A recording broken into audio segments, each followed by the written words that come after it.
कुछ लोग कहते हम नमाज नहीं पढ़ते, तेरी क्या औकात तू नमाज ना पढ़े, तुझसे तेरा रब नाराज है, तुझसे सजदों की तौफीक छीन ली। अगर वो राजी होता तो तू सजदे करता, जब वो राजी होता है तो बंदा सजदा तलवारों के साए में करता है। जब वो राजी होता है तो बंदा पेट से पत्थर बांध के अल्लाह अल्लाह करता है। जब वो राजी होता है तो बंदा सफर में सजदे करता है। जब वो राजी होता है तो बंदा करबला के रेगजारों पे सजदे करता है। जब वो राजी होता है तो उमैया के कोड़ों के सामने बंदा अशहदु अल्ला इलाहा इल्लल्लाह के नारे बुलंद करता है। वो राजी होना चाहिए। जो पिया को भाई अख्तर वो सुहाना राग है, जिससे नाखुश हो पिया वो रागिनी अच्छी नहीं। तुम ये कहते हो मैं नमाज नहीं पढ़ता, तू नहीं पढ़ता, बल्कि अल्लाह ने तुझसे सजदों की तौफीक छीन ली, तेरा रब तुझसे नाराज है। हजरत मूसा ने पूछ लिया, मौला तू नाराज होता है तो कैसे पता चले कि तू नाराज है।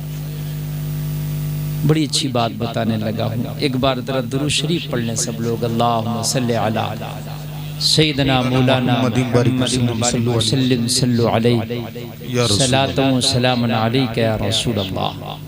सब उसकी तौफीक के ऊपर है, सब उसकी तौफीक। आप यहाँ बैठ के इतनी मोहब्बत से सुन लो, ये उसकी तौफीक है। जो लोग नहीं आए, नहीं सुन रहे हैं, वो अपने आप का मुहासबा करें, हम क्यों नहीं गए, हमें रब ने क्यों नहीं बुलाया।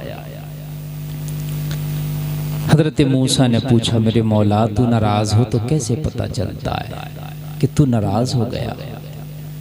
रब ने फरमाया, मूसा जब मैं नाराज होता हूँ तो बंदों से सजदों की तौफीक छीन लेता हूँ। नाराज होने की निशानी। दूसरी निशानी बताई मूसा, जब मैं नाराज होता हूं तो बेमौसम के बारिश करता हूं।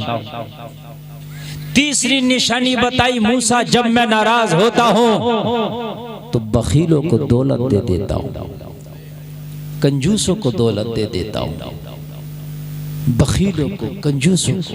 और हकीकत बात है, आज दौलत बखीलों पर है।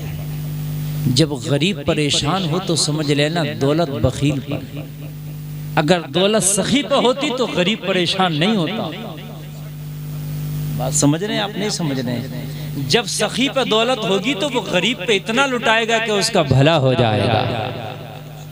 जब गरीब परेशान हो, जब गरीबों के हाथ लंबे हों, जब गरीब दस्ते सवाल दराज करे, अमीरों के दर पे खड़े हों, तो समझ लेना दौलत के ठेकेदार अमीर बन बैठे हैं। समझ रहे हैं आप? जब ये उलमा की मुक़द्दस जमात, चाहे वो अइम्मा की शक्ल में हो या मुदर्रिसीन की शक्ल में हो, जब ये मुआशी हालात से कमजोर हो जाएं तो समझ लेना कि दौलत बखीलों को दे दी गई है। अगर सखी पे दौलत होती तो हाल ये ना होते। सखी की दौलत की तो बात अलग होती है। आय हाय, दौलत अल्लाह दे तो उससे पहले सखावत, वरना दौलत ही ना। इसलिए कि सखी अल्लाह से, जहन्नम से करीब है, जहन्नम से दूर है सखी। जहन्नम से सखी दूर है, अल्लाह से सखी करीब है, जन्नत से करीब है। बखील अल्लाह से दूर है, जन्नत से दूर है, जहन्नम से करीब है। दुआ किया करो, मौला दौलत दे तो उससे पहले सखावत दे। सखावत दौलत से ज्यादा कीमती चीज है। अगर सखावत है तो मरने के बाद भी लोग तुझे सखी कहेंगे। अगर सखावत है तो 100 साल के बाद भी तुझे सखी कहेंगे। हातिम दुनिया से चला गया, मैं उसके मजहब की बात नहीं करता, किस मजहब का मानने वाला था, मगर सखी था। जब जब सखावत की बात आती है तो लोग हातिम को याद करते हैं। दुनियावी एतबार से भी उनसे सखावत की। और मेरे भाई कान खोल के सुन लो, अल्लाह अगर सखावत दे दे और फिर उसके बाद माल दे दे तो वो तेरा माल तुझे जन्नत में ले जाने के काम आता है बेशक, वरना तो लोगों की तिजोरियां भरी पड़ी है। मकान पे मकान बना रहा, प्लाट पे प्लाट खरीद रहा है, कपड़े पे कपड़े बना रहा, जूते पे जूते बना रहा, मोबाइल पे मोबाइल चेंज कर रहा है, लेकिन दीवार के पास का पड़ोसी फाके से सो रहा, ईद को उसके बच्चों को नया कपड़ा भी नहीं है। क्या समझते हो? तुम्हारी ये अमीरी तुम्हारा ये सर ऊंचा कर देगी, खुदा की कसम तुम्हें ले डूबेगी, ले डूबेगी। अगर अल्लाह ने दौलत दी है जलसे में आने वालों, तो जरूरतमंद तक वो दौलत जरूर पहुंचा दो। अगर 100 रुपए तूने कमाए तो 100 रुपए पे तेरा हिस्सा नहीं होता, 20 रुपए अल्लाह की राह में खर्च कर दे, 80 अपने बच्चों के लिए रोक ले। लेकिन अगर आदमी ने 100 रुपए कमाए तो सोचता है 100 तो ये है ही, 5 रुपए और कहीं से और आ जाए, 105 रुपए दबा के एक तरफ रख दो, और रहेंगे नहीं। फिर अल्लाह कोई ऐसी मुसीबत डालेगा कि वो 100 के 100 गायब हो जाएंगे। आय आय, मैं तुझे बता दूं, सखावत के किस्से ईमान ताजा हो जाएगा। अल्लाह की कसम अशश कर उठोगे।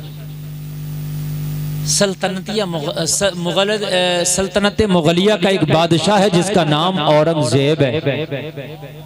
50 साल तक हुकूमत की। कितने साल तक? उसका जो पीरियड रहा 50 साल। 92 इयर्स की उम्र में भी घोड़े की सवारी करता था। 92 साल की उम्र में घोड़ा तो घोड़ा, तुम कार में बैठ के दिखा दिए, सुकून से नहीं बैठ पाओगे। वो घोड़े पे बैठता था 92 साल की उम्र में। इसलिए लोगों, अल्लाह ने उसे जाहिरी ताकत भी दी थी, बातिनी ताकत भी दी थी। 50 साल हुकूमत की। माली बैकग्राउंड बता दूं इसका, घर में सिरके का सालन खाया जाता था बस। और अगर कभी मेहमान आ गया उसके घर तो 2 सालन होते थे, मसूर की दाल पतली बनी हुई और सिरका बस।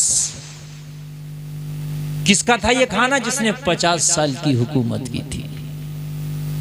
जरा गौर करें, हम तो सब कुछ माल ही को समझ बैठे। मैं ये नहीं कह रहा माल गलत है, मगर इतना है कि माल आए तो उससे पहले सखावत आए, ताकि बंदा कंजूसी ना करे। ज़कात का मौका आए ज़कात भी निकाल दे, किसी गरीब का मौका आए गरीब को भी हाथ बढ़ा करके दे दे। 50 साल हुकूमत करने के बाद औरंगजेब ने एक दिन बड़ा हिसाब किताब लगाया। बीवी ज़बूजा हो, शरीके हयात, अगर घर में कुछ मामला बेहतर हो, कुशादगी हो, मैं चाहता हूं, मेरा एक बड़ा मुशफिक मेहरबान उस्ताद है, मैं उसकी दावत करना चाहता हूं।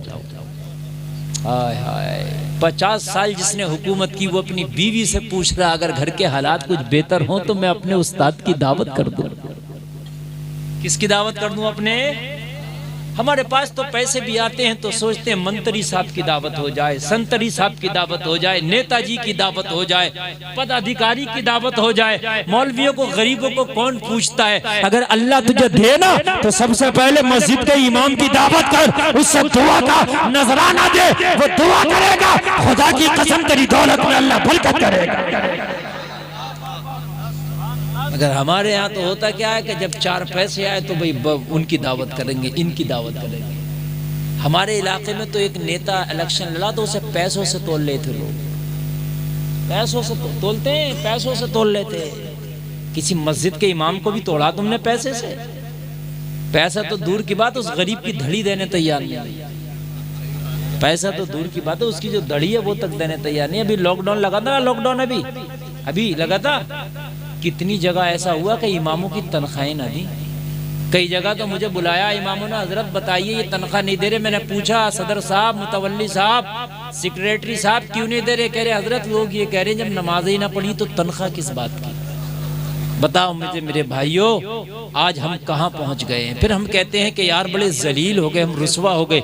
जिस कौम ने अपने इमाम की खिदमत न की, उसकी इज्जत न की, उस कौम की इज्जत कौन करेगा? जिसका सरदार खुशहाल नहीं, उसकी रियाया खुशहाल नहीं। बीवी से कहा अगर कुछ हालात बेहतर हो तो मैं अपने उस्ताद मुल्ला अहमद जीवन की दावत करना चाहता हूँ। बीवी ने कहा कर दो, इतने हालात हो जाएंगे कि मैं उनकी दावत निभा ले जाऊंगी। सुभान अल्लाह सुभान अल्लाह, जरा बोलो जरा जोर से सुभान अल्लाह सुभान अल्लाह सुभान अल्लाह। खत लिखा मुल्ला अहमद जीवन को, अमेठी के रहने वाले मुल्ला अहमद जीवन को खत लिखा, हुजूर मेरे घर पे दावत के लिए तशरीफ ले आए, दिल्ली आ जाएं। मुल्ला अहमद जीवन को खत मिला औरंगजेब का, कितना बड़ा बादशाह जिसकी चाइना तक हुकूमत थी, हमने बर्मा भी इसी में आता था, ये छोटे मोटे मुल्क पाकिस्तान बांग्लादेश सब इसी में आता था। पूरे गैर मुनक़सिम भारत पर हुकूमत थी। मेरे भाई जरा तवज्जो करना, मुल्ला अहमद जीवन ने खत पढ़ा, जवाब लिख दिया अभी नहीं आऊंगे, टाइम नहीं है। हाय सुभान अल्लाह, अभी नहीं आएंगे, टाइम नहीं है। औरंगजेब इंतजार करो, तातीले कला में आएंगे। तातीले कला रमजान शरीफ में होती है, ये शाबान में मदरसों की छुट्टी हो जाती है और रमजान के 10-15 दिन बाद तक रहती हैं। यही महीना, इसी महीने में शाबान में आएंगे, जब मदरसे की छुट्टी हो जाएगी, तातीले कला हो जाएगी, तो औरंगजेब मैं आऊंगा, मैं हाजिर होऊंगा। अल्लाह अल्लाह, जरा गौर करो, हिंदुस्तान का शहंशाह अब शाबान का इंतजार कर रहा, कब शाबान आएगा, कब मेरे घर में मेरा उस्ताद मेहमान आएगा। सुभान अल्लाह सुभान अल्लाह, कब शाबान आएगा, कब मेरा मेहमान आएगा। जरा गौर करें, कब शाबान कब मेहमान। इधर तातीले कला हुई, छुट्टी हो गई मदरसों की। मुल्ला अहमद जीवन छुट्टी लेने के बाद में अब चल दिए दिल्ली, सफर करके दिल्ली पहुंचे। बादशाह औरंगजेब के मेहमान बने हैं। लोगों जरा गौर करो, जब मेहमान बने, खाने की नौबत आई, दस्तरखान लगा हुआ है, जिसकी दावत के लिए बादशाह ने महीनों इंतजार किया था, जिसकी दावत के लिए बादशाह ने बड़ी बेसब्री से इंतजार किया था, आज वो मेहमान आया है। अगर तुम्हारे घर पे इतना बड़ा मेहमान आ जाए तो पता नहीं तुम बाजार और मार्केट की कोई चीज छोड़ोगे नहीं, जो ला करके रख नहीं दोगे। मुल्ला अहमद जीवन जब बादशाह के दस्तरखान पर बैठा है, खाने के लिए सिरका है और मसूर की दाल का पानी है, बस इसके अलावा और कुछ नहीं। खाया, ये भी नहीं कहा ये क्या है, खाया, अल्लाह का शुक्र अदा किया, खाने से फारिग हो गए। अपने शागिर्द को बहुत सारी दुआएं दी, सुभान अल्लाह, क्या की, बहुत सारी दुआएं दी, जोर से बोलो, बहुत सारी दुआएं दे दी। उस्ताद का मर्तबा बाप से भी बढ़कर होता है, ये बात मानेंगे नहीं मानेंगे? बाप से बढ़कर उस्ताद का मर्तबा, इसलिए कि बाप ने बेटे को पाला, पत्थर बनाया, उस्ताद ने तराश के इसे हीरा बनाया। सुभान अल्लाह सुभान अल्लाह, बहुत बड़ा मर्तबा है। उस्ताद ने खा के दुआएं दी। आज तुम्हारे घर में कोई रिश्ता करने के लिए आ जाए, जरा सा खाने में कमी करके देखियो, फटाक से फोन पे मना कर देगा। खानों पे रिश्ते छोड़ देते हैं, नाश्ता कमजोर हो तो रिश्ते छोड़ दिए जाते हैं, जबकि रिश्ता खाने और नाश्ते से ताल्लुक नहीं रखता है। मेरे भाई, अगर किसी वजह से खाने में कुछ कमी आ गई है, किसी वजह से नाश्ते में कुछ कमी आ गई है, तो खुदा की कसम तूने उसकी बच्ची को फेल ना किया होता, तूने उसकी बच्ची को रिजेक्ट ना किया होता। तू तो पेट का पुजारी निकला रे, तू तो ज़बान का पुजारी निकला रे। जरा सी कमी क्या आ गई, तूने इतना बड़ा रिश्ता ठुकरा दिया। हाय, तू जानता क्या है, रिश्ते खानों के ऊपर नहीं होते हैं, रिश्ते नाश्तों के ऊपर नहीं होते हैं, रिश्ते तो किरदारों के ऊपर होते हैं। अगर किरदार अच्छा है, अगर अमल अच्छा है, तो खुदा की कसम नाश्ते ना देख, खाने ना देख। अगर अल्लाह चाहेगा तो तेरी जिंदगी में अच्छे खाने भी लिख देगा, अच्छे नाश्ते भी लिख देगा। अरे बेटी वाले पे बोझ ना डाल, इसे ना सता, इसे परेशान ना कर, इससे डिमांडे ना कर। अगर अल्लाह नाराज हो गया तो ऐसा मर्ज तुझे दे देगा कि ना तू कहीं खा पाएगा ना कहीं पी पाएगा।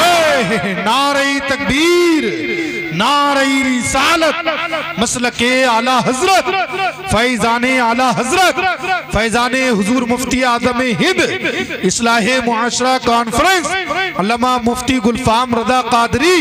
नारे तकबीर, नारे रिसालत, वाह वाह वाह, जिंदाबाद जिंदाबाद। तुम सोचते हो कि इसका दिल दुखाने के बाद मैं कामयाब हो जाऊंगा, मैं इससे डिमांड करने के बाद कामयाब हो जाऊंगा? और जलसे में आने वालों, अल्लाह से दुआ किया करो, या अल्लाह तूने जो चीजें हलाल रखी हैं कभी मुझसे उन्हें उठाना मत। या अल्लाह जो हलाल है वो मेरे लिए हलाल ही रखना। कोई ऐसा मर्ज ना दे देना कि सामने तेरी नेमत रखी हो मगर परहेज की वजह से मैं खा ना पाऊं। क्या बात है, वाह वाह वाह। ऐसा ना करना मेरे शक बेशक हक फरमाया। कितनी बार ऐसा होता है कि सामने नेमतें रखी हैं मगर खा नहीं सकता। उस लड़की वाले को तू क्या सताता है रे? अगर अल्लाह की रहमत तुझसे रूठ गई ना, खुदा की कसम ढेर लगे होंगे रिस्क के, ढेर लगे होंगे उसकी नेमतों के, मगर तू खा नहीं सकता। ये अल्लाह की लानत होगी तेरे ऊपर, इसलिए कभी किसी का दिल ना दुखाना। अगर आज लड़की वाले के घर ना मिला तो क्या हुआ? अल्लाह तुझे सेहत दे, कहीं और मिल जाएगा। जहां चाहेगा वहां खा लेगा, कहीं और खा लेगा। अगर उसने वो तुझसे नेमत छीन ली तो क्या करेगा? बता मुझे क्या करेगा? कितनी बार ऐसा होता है, डॉक्टर मना कर देता है ये ना खाना वो ना खाना। मेरे भाई उस रब से माफी मांगो, ए मेरे मौला अपनी रहमतों को तू हमसे दूर ना करना, अपनी नेमतों को हमसे दूर ना करना। अरे अगर उसने तुम्हें सेहत दी है तो जौ की रोटी खा के जिंदगी गुजार लोगे। अगर सेहत दी है तो खुदा की कसम सूखे टुकड़ों में तुम्हें ग़िज़ा में जो है मजा आ जाएगा। अगर अल्लाह ने सेहत दी है तो अगर तू नंगी जमीन पर सो गया तो तुझे जो नींद में राहत आएगी ना, वो उस बीमार को उन गद्दों पर राहत नहीं आएगी जो हॉस्पिटल के गद्दों पे जिसकी एक रात की कीमत 5000 है। हॉस्पिटल के एक बेड की कीमत 5000 है एक रात की, मगर वहां भी वो करहता है, उसे सुकून नहीं मिलता।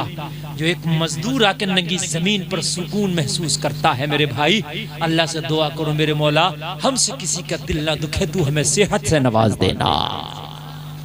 अगर उसने सेहत से तुम्हें नवाज दिया तो यही सबसे बड़ी नेमत है, यही सबसे बड़ी दौलत है। मुल्ला जीवन ने हाथ उठाए, मौला मेरे शागिर्द को नवाज देना, मौला इसकी इज्जतों में 4 चांद लगा देना। मौला औरंगजेब का सर कभी झुकने ना देना। उस्ताद दुआ कर रहा है, अल्लाह ने ऐसा सर बुलंद किया कि जहां औरंगजेब चला जाता है मैदान अपने नाम कर लेता है। वाह, जिंदाबाद जिंदाबाद, सुभान अल्लाह सुभान। मैदान अपने नाम कर लेता है। ये औरंगजेब वो है, मुल्ला अहमद जीवन जब चलने लगे नजराना दिया बादशाह ने अपने उस्ताद को। वो पता क्या दिया नजराने में? एक चवन्नी लिफाफे में रख के पेश कर दी। कितना? जो आज चलती भी नहीं। ये जो हमारे बच्चे हैं छोटे छोटे, शादी जानते भी ना हो चवन्नी क्या चीज है, इसलिए कि आज चवन्नी का कुछ मिलता ही नहीं। दुकान पे लेके बच्चे चवन्नी चले जाएं तो बच्चे को वापस भेज देगा, जब बेटा अभी ये नहीं चलती। वो चवन्नी देती और लिफाफे में रखी। आय हाय हाय, जरा गौर करना। घर आके देखा चवन्नी है, क्या करें इसका, क्या करें? एक बिनौरा खरीदा, रुई का बीज, जो कपास में बीज निकलता ना बिनौरा, वो खरीद लिया और खरीदने के बाद में उसे जमीन में गाड़ दिया। अल्लाह ने उसमें इतनी बरकत की कि अच्छी खासे उससे पौधे हो आए। वो इतनी बाबरकत चवन्नी थी, फिर जो उससे बीज बना उससे फिर काश्त की, फिर काश्त की, फिर काश्त की, फिर काश्त की। औरंगजेब इधर दक्षिण भारत में मसरूफ हो गया जंगों में। 14 साल तक मराठों से और दूसरे लोगों से जंग लड़ता रहा औरंगजेब। 14 साल तक दिल्ली ना आया, 14 साल तक दिल्ली ना आया। जंग में मसरूफ रहा औरंगजेब, और जंग भी कैसी लड़ती रहा।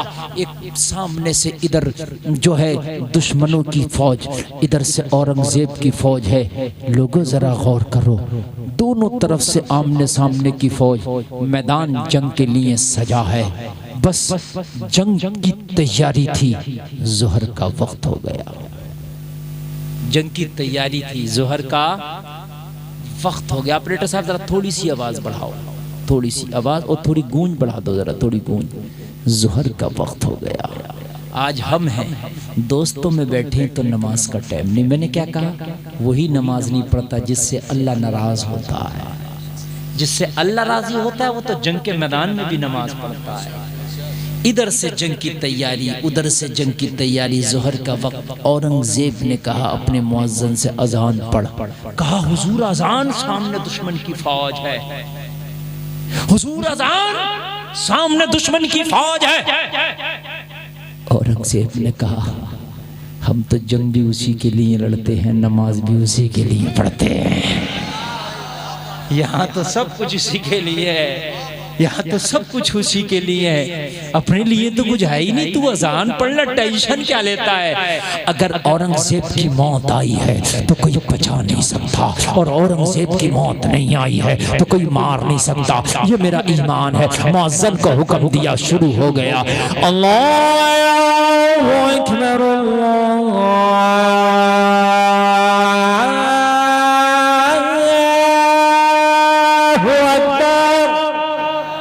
सुभान अल्लाह, सुभान अल्लाह।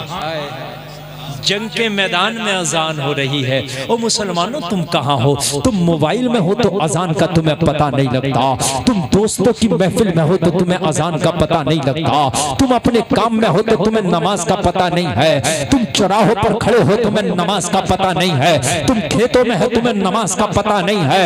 अरे रब नाराज कर बैठे हो अपने रब को। अगर रब नाराज होता तो खुदा की कसम तेरा हाल ना ये होता।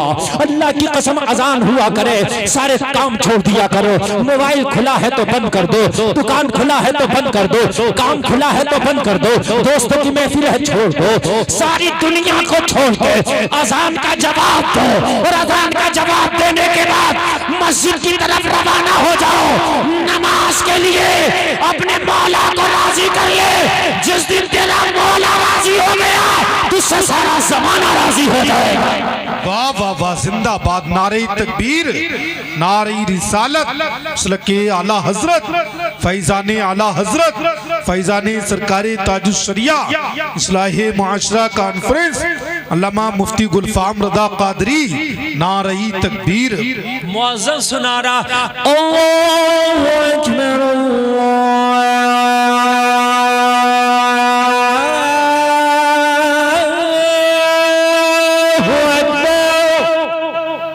जोर से बोलो।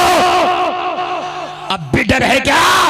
अरे सुनो, नमाज वो चीज है जो ईमान और कुफ्र में फर्क कर देती है। दो फौजें थी जो नमाज की तैयारी कर रही थी। जमाना कह रहा था ये ईमान वाले हैं। मारना और जिलाना खुदा का काम है। मस्जिद में दिल नहीं लगता, मजा नहीं आता, मस्जिद में जाने को मन नहीं करता है? बग्गी बाग में एक घंटा बैठेगा, टेंशन नहीं, ताश के पत्ते सूत रहा, पता नहीं किधर टाइम गुजर गया। 3 घंटे की फिल्म एक पैर पर खड़े होकर देख लिया, कुछ पता ही नहीं चला। इमाम ने अगर जरा सी किरात लंबी कर दी तो नमाज पढ़ के कहता, हजरत जरा कमजोरों का भी ख्याल कर लिया होता। सारी कमजोरी इसी 2 रकात में आ गई तेरी। ना मुझे बता, इसी 2 रकात में सारी कमजोरी आ गई तेरी है? अगर अत्तहियात में बैठ जाए कायदे अखीरा में, और कायदे अखीरे में थोड़ी देर हो जाए तो पूरी मस्जिद में से खांसी आने लगती है कि जने इमाम भूल गया क्या है? इमाम जने भूल गया क्या? और भाई तेरा ईमान कहाँ चला गया? तू बग्गी बाग में बैठा था, एक बग्गा बांधने के लिए बार बूढ़ा 1-1 घंटा लगा देता है कि बग्गा बांध के छोड़ूंगा, बग्गा बांध के छोड़ूंगा, और तू बग्गा बांधने में 1 घंटा लगा देता है। अगर नमाज में 1 मिनट ज्यादा हो गया, तेरी खांसी नहीं रुक रही, ईमान है कि नहीं है? अरे मस्जिद तो अल्लाह का घर है, रब की रहमत की बरसात है। जितना मजा मस्जिद में है उतना मजा और कहीं नहीं है। बेशक। नारे तकबीर, नारे रिसालत, मसलके आला हजरत, फैजाने नमाज। सुभान अल्लाह, सुभान अल्लाह। इतना मजा नमाज में, इतना कहीं और नहीं होना चाहिए। तुझे क्यों दुनिया में मजा? मैं सही बता रहा हूँ, बाज आदमी बैठा बग्गी बाग में, एक बग्गे के पीछे घंटों लगा दिए बांध में। अब बांध कितना बांधेगा? एक दिन मरने के बाद जब फरिश्ते तुझे बांधेंगे ना, तब पता चलेगा बग्गा कैसे बनता है। अब मेरे भाई, हंसने की बात नहीं, समझने की बात है। खुदा की कसम, ये तुम समझ लो मैंने कोई चुटकुला नहीं छोड़ा, मैंने हकीकत बयान की है। चाहे लोग समझे ये मौलाना ने हंसी की बात कह दी, रब्बे काबा की कसम बात हंसाने के लिए नहीं समझाने के लिए बोला है। तुझे बग्गी बाग में इतना मजा क्यों, तुझे कुरान सुनने में मजा क्यों नहीं आता है? तुझे कुरान में मजा क्यों नहीं आ रहा है? तुझे नमाज में मजा क्यों नहीं आ रहा? ईमान कमजोर है, हलाल के लुक में नहीं खाता है। अगर हलाल के लुक में खाता होता तो खुदा की कसम तुझे अच्छी बातों में मजा आता। इसलिए कि गडर का कीड़ा खुशबू में मर जाता, खुशबू का कीड़ा गडर में मर जाता है। अगर हराम का खून बॉडी में है तो अच्छे कामों में मजा नहीं आएगा, और अगर हलाल का खून बॉडी में है तो बुरे कामों में मजा नहीं आएगा। ओ लोगों, अगर नमाज पढ़ने को मन नहीं करता तो समझ लो रब नाराज है, उसे राजी कर लो। रोजी में देखो कुछ हराम तो नहीं आ रहा, अगर आ रहा तो निकाल कर फेंक दो, अगर आ रहा तो निकाल के फेंक दो रोजी में। अगर तेरे खाने में नमक भी हराम की हो ना तो बगैर नमक के खा ले, मगर हराम का नमक न डाल। समझते नहीं मेरे भाई? तुम्हारे धान कटे पड़े, तुम पूला बांधने गए, धान का पूला जानते हो? बांधते हैं। बरावल वाले का झड़ा पड़ा, उसका 2 पूला पराल का उठाया, अपना पूला बांधना शुरू कर दिया। क्यों? तू अपना सारा गल्ला और सारी चीज हराम कर रहा। इजाजत ली थी तूने उससे? कह रहा मौलाना 2 पूले उठाने में क्या हो गया? और 2 पूले तो बड़ी बात है रे, एक तिनके में भी कुछ हो जाता है। हिसाब तो तिनके का भी है, ये इस्लाम है यार। यहाँ दूध का दूध, पानी का पानी होता है। हाय हाय, यहाँ दूध का दूध, पानी का पानी होता है। मैदान में अजान हो गई, औरंगजेब ने नमाज की तैयारी करी। औरंगजेब ने नमाज की तैयारी की। औरंगजेब के 3 इमाम थे। कितने? एक फर्स्ट इमाम जो फर्स्ट होता है, दूसरा नायब इमाम जिसे सेकंड बोलते हैं, और औरंगजेब ने एहतियात के तौर पर 3rd इमाम भी रखा था। 3 इमाम, 2 तो आपने देखे होंगे, एक फर्स्ट एक सेकंड यानी नायब इमाम। लेकिन औरंगजेब ने 3 रखे थे, क्योंकि जंग का मामला है। अगर एक इमाम को मार दिया गया तो नायब काम करेगा, नायब को भी मार दिया गया तो तीसरा काम करेगा। जंग में कितना मामला, कितना एहतमाम था। हमारी तो कितनी मस्जिदें ऐसी हैं कि एक भी इमाम मुस्तकिल नहीं है। बहुत सी मस्जिदें गांव की ऐसी हैं कि एक इमाम भी नहीं है मुस्तकिल।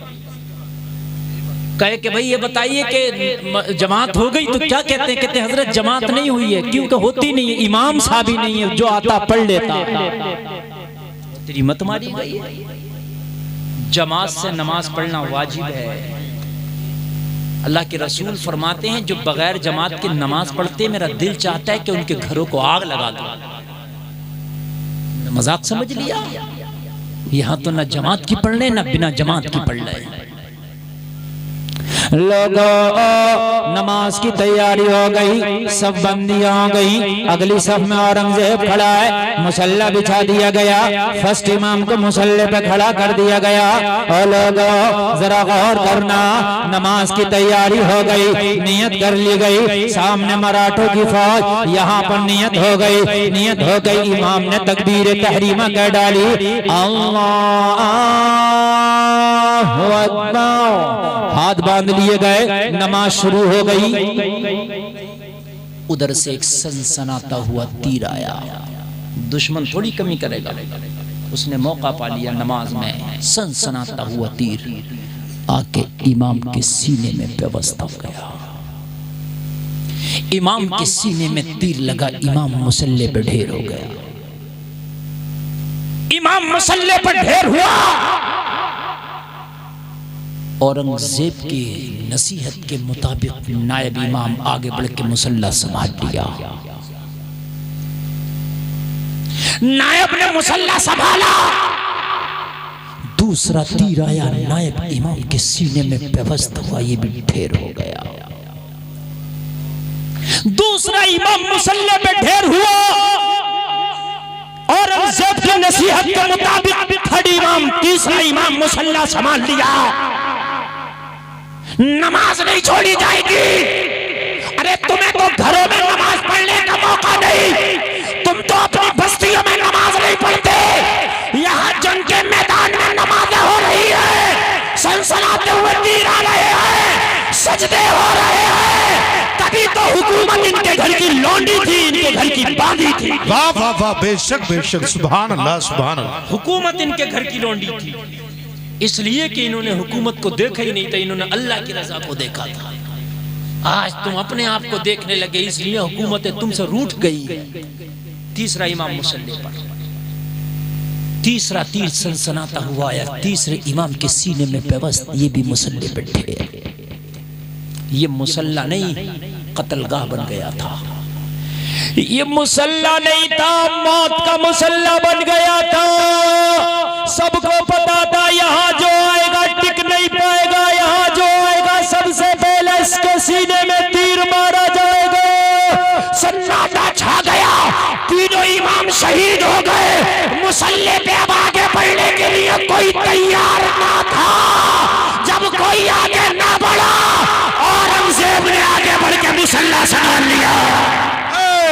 नारे तकबीर, नारे रिसालत, जोर से बोलो। मसलके आला हजरत, जोर से बोलो। फैजाने आला हजरत, अजमते नमाज, अल्लामा मुफ्ती गुलफाम रदा कादरी, इस्लाहे मुआशरा कॉन्फ्रेंस, नारे तकबीर। औरंगजेब ने मुसल्ला संभाल लिया, औरंगजेब ने शहंशाह हिंदुस्तान ने मुसल्ला संभाल लिया। जब औरंगजेब ने मुसल्ला संभाला तो मराठों का जो कमांडर इन चीफ था, सिपाही सलार आजम, कहने लगा फौज पीछे हटा लो। क्या कर लो, फौज पीछे हटा लो, हमला ना करो, औरंगजेब पे पीछे हटा लो। कहा किस लिए? औरंगजेब मुसल्ले पे है, तीर मारो, औरंगजेब को ढेर कर दो। कहा बेवकूफ हो, औरंगजेब को ढेर नहीं कर पाओगे। अरे मुझे पता नहीं था औरंगजेब कौन है, मुझे अब पता चला है। औरंगजेब अपने लिए मैदान में नहीं निकला है। अगर अपने लिए निकलता तो मुसल्ले पे ना आता, बच्चों के लिए निकलता तो मुसल्ले पे ना आता। ये अपने लिए नहीं निकला है, ये रज़ाए मौला के लिए निकला है। वाह वाह वाह, जिंदाबाद जिंदाबाद। अपने लिए नहीं निकला, ये अपने लिए निकलता तो इस मुसल्ले पे ना आता। ये मुसल्ला कुर्बान का बन गया। तीन इमाम ढेर हो चुके हैं, ये अपने लिए आया ही नहीं है, ये किसी और के लिए आया। अपने बच्चों के लिए आता तो मुसल्ले पे ना आता, अपने लिए आता तो मुसल्ले पे ना आता। जो अल्लाह के लिए निकलता है उसे हराना नामुमकिन है, और औरंगजेब को हरा ना पाओगे। फौजों को पीछे हटा लो, फौजों को पीछे हटा लो। ये है औरंगजेब, यहाँ तो सब कुछ हमारा अपने लिए है। बात दीन की आती है तो कहते हैं हमें क्या जरूरत पड़ी है बुराई लेने की, हमें क्या जरूरत पड़ी है। अगर बस्ती में कोई शराबी है तो इमाम से कहते हैं शराब के खिलाफ तकरीर कर दे। अगर कोई जुआरी है तो इमाम से कहते हैं जुआ के खिलाफ तकरीर कर दे। कि तेरी गैरत मारी गई है, तू क्यों नहीं बाईकाट करता उसका? भी तो बाई काट कर कि ये शराबी है, इसके यहाँ शादी में नहीं जाऊंगा, ये शराबी है, इसे शादी में नहीं बुलाऊंगा, ये जुआरी है, इससे बाईकाट करूंगा, ये जो है सूदी है, मैं इसका हुक्का पानी बंद कर दूंगा। समझ रहे हैं? इससे हुक्का पानी बंद करूंगा। नहीं करता तू, इमाम से तकरीरें कराता, तू उसके घर में जाकर खाता, इमाम से बुराई लिवा रहा और तेरी दोस्तियां हैं। और मेरे भाई कान खोल के सुन लो, जिम्मेदारी तुम्हारी भी है। अगर कोई बस्ती में शराबी है तो समझाओ, ना समझे तो बाइकआउट करो। अगर कोई जुआरी है, सट्टेबाज है, अगर कोई सूदी है, बाइकआउट करो। और नहीं करते तो फिर इमाम पे दबाव ना बनाओ। और इमाम ने अगर तकरीर कर दी, सूद के खिलाफ तो सूदिया खिलाफ हो गया इमाम के, मैं नमाज नहीं पढ़ूंगा, इसके पीछे इमाम अच्छा नहीं है। तो बस्ती के लोग कह रहे हैं हजरत आपको क्या जरूरत पड़ी थी सूद के खिलाफ बोलने की? गलती इमाम की हो गई बेचारे की। और मेरे भाई ईमान पुख्ता करो। अगर हक बात इमाम कह रहा है, कोई आलिम कह रहा है तो सपोर्ट पे आ जाओ, कहने लगा हम तेरे साथ हैं, तू बोल, तेरी सपोर्ट हम करेंगे। अरे कम से कम इतना तो ईमान रख लो। जब मेरे नबी ने इस्लाम की इशाअत की, मेरे नबी ने तबलीग दीन की, मक्का के लोगों ने मुखालफत की, नबी के चचा अमीर हमजा आ गए, कहने लगे ओ मोहम्मद अरबी इस्लाम की तबलीग करो। अगर कोई बात होगी तो अमीर हमजा देख लेगा। मैं देख लूंगा, तुम तबलीग करो, मैं देख लूंगा। हाय हाय हाय, एक बार तुम भी तो यार कह दिया करो, इमाम साहब हक बोलो, कोई बात होगी तो हम देखेंगे। समझ रहे हैं आप? बड़ा मसला है। हम तो कई जगह खुल के तकरीर करते थे, कमेटी नाराज हो जाती, ओ हजरत तुमने तो कव्वाली के खिलाफ तकरीर कर दी, कल को तो इस सूरत में कव्वाली होना थी, अब तो चंदा नहीं देंगे। हमने कहा कव्वाली के नाम पे चंदा लेता हराम है। क्यों लेता? कव्वाली के नाम पे चंदा ही ना ले, डांस के नाम पे, नाच के नाम पे, गाने के नाम पे चंदा इकट्ठा करता, देने वाला भी और लेने वाला भी दोनों की पिटाई होगी। ये है औरंगजेब। 14 साल के बाद औरंगजेब दिल्ली लौटा। कितने साल के बाद? 14 साल के बाद। यहाँ तो मस्जिदों में भी 3-3 पार्टियां भाई, गांव में नहीं, मस्जिदों में भी। वो इसके पीछे नमाज नहीं पढ़ रहा, वो इसके पीछे नमाज नहीं पढ़ रहा है।